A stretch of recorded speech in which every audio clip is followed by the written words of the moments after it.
Сәлеметсіңдер ме, оқушылар? Бүгінгі сабақтың тақырыбы нәтиже сабақ. Тыңдалым оқылым тапсырмасы, бірінші тапсырма, 76 бет. Сұраққа жауап бер. Ағаш қандай? Гүл қандай?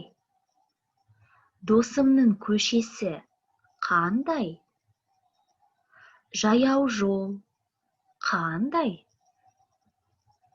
Жазылым тапсырмасы, екінші тапсырма, 76 бет. Сөйлемдерді толықтырып жаз. Қажетті сөздер: тар, кең, ұзын, қысқа. Берілген сөздер: көше қандай? Қажетті сөз жазамыз.